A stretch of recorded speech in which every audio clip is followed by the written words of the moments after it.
కడప జిల్లా వర్షాలకు అతలాకుతలమవుతోంది. రాజంపేట వరదల్లో ఇప్పటి వరకు 30 మంది గల్లంతైనట్లుగా తెలుస్తోంది. ఈ మధ్య కాలంలో ఇంతమంది గల్లంతవడం వరదల్లో ఇదే మనం మొదటిసారిగా చెప్పుకోవచ్చు. ఇప్పటి వరకు 12 మృతదేహాలను వెలికితీశారు. గుండ్లూరు శివాలయం దగ్గర మరొక 7 మృతదేహాలైతే లభ్యమయ్యాయి. నందలూరు ఆర్టీసీ బస్సులో 3 మృతదేహాలు లభ్యమయ్యాయి. రాజంపేటలోని మందపల్లి వద్ద మరొక 2 మృతదేహాలు అయితే లభ్యమయ్యాయి. అయితే మొత్తానికి భారీ వర్షాలకు కడప జిల్లా అతలాకుతలం అవుతోంది. అనేక మరణాలు కూడా సంభవిస్తున్నాయి. అయితే ప్రభుత్వం కూడా దానికి తగ్గ చర్యలు తీసుకునే విధంగా ముందుకు వెళుతోంది. దీనికి సంబంధించి ఏపీ సీఎంకు పీఎం కూడా ఫోన్ చేసి సహాయక చర్యలు ఎలా కొనసాగుతున్నాయి వరదల గురించి కూడా మాట్లాడిన సందర్భాన్ని అయితే చూసాం. మొత్తానికి ఇప్పుడు మాత్రం కడప జిల్లా ఇలా జల ఖడ్గంలో చిక్కుకొని విలవేలాడుతున్న దృశ్యాలైతే అందరినీ కంటతడి పెట్టిస్తున్నాయి.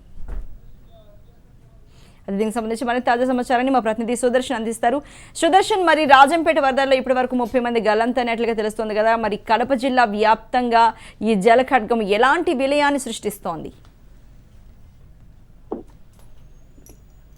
అర్చన, వరదలు విధ్వంసం సృష్టించాయి. కడప జిల్లాలో ముఖ్యంగా రాజంపేట, రైల్వే కోడూరు, రాయచోటి ఈ 3 నియోజకవర్గాలు పూర్తిగా ఎఫెక్ట్ అయ్యాయి. రాజంపేట పరిధిలో ఉన్నటువంటి అన్నమయ్య ప్రాజెక్టు ఈరోజు ఉదయం ఉన్నపలంగా అది పూర్తిగా కట్ట తెగిపోవడంతో 2.5 టీఎంసీ నీరు ఒక్కసారిగా చెయ్యేరు నదిలోకి వచ్చి పడింది. చెయ్యేరు నది పరివాహక ప్రాంతంగా ఉన్నటువంటి 16 గ్రామాలు పూర్తిగా నీటిలో మునిగి ఆ వరద ఉధృతికి ఆ గ్రామాలు మొత్తం కూడా కొట్టుకొచ్చిన పరిస్థితి కనిపిస్తుంది.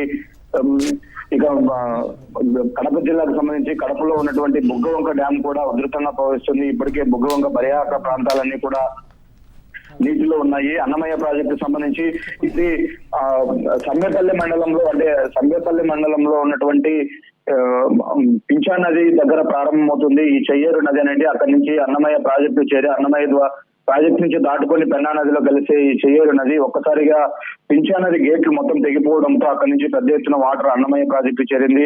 దాంతో అన్నమయ్య ప్రాజెక్టు కెపాసిటీ కూడా మించిపోవడంతో అక్కడ మట్టి కట్టడం మొత్తం కొట్టుకొని పోయింది. దాంతో ఒక్కసారిగా నీరు రాజంపేట, నందలూరు పట్టణాలతో పాటు అక్కడ ఉన్నటువంటి ఆ పరివాహక ప్రాంతాలైనటువంటి పుల్లపత్తూరు, పత్తూరు, శేషాంబపురం, గుడ్లూరు, యలమరాజుపల్లె, వెంగమాంబపురం, కొమ్మరెడ్డిపల్లె ఇవన్నీ కూడా చెయ్యేరు పరివాహక గ్రామాలు.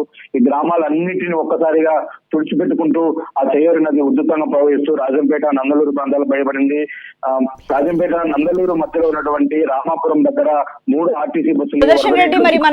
సుదర్శన్ రెడ్డి, అన్నింటికంటే ముఖ్యంగా రాజంపేట వరదల్లో మొత్తం 30 మంది గల్లంత అయ్యారు కదా, అలాగే ఒక బస్సు కొట్టుకుపోయిన ఘటన కూడా చూసాము. అసలు ఈ 30 మంది ఎక్కడెక్కడ కొట్టుకుపోయిన వాళ్ళు, అలాగే బస్సు అయితే ప్రవాహంలో కొట్టుకుపోయింది కదా, అందులో ఎంతమంది ప్రయాణికులు ఉన్నారు, ఎంతమంది బయటికి రాగలిగారు, అసలు మొత్తంగా ఇప్పటి వరకు అధికారికంగా 30 మంది గల్లంతైనట్లు లెక్కలు వస్తున్నాయి కదా, వాళ్ళు ఎవరు? రాజంపేటకు మధ్యలో ఉన్నటువంటి రామాపురం దగ్గర బోల్టా పడింది. వరద నీటిలో పల్లె వెలుగు బస్సు, దాంట్లో 30 మంది దాకా ప్రయాణికులు ఉన్నట్లు గుర్తించారు. ఆ బస్సు మెయిన్ రోడ్డు పక్కనే పడిపోవడంతో దాంట్లో 3 శవాలు అయితే బయటికి ఇప్పటికే మృతదేహాలను బయటికి తీసిన పరిస్థితి.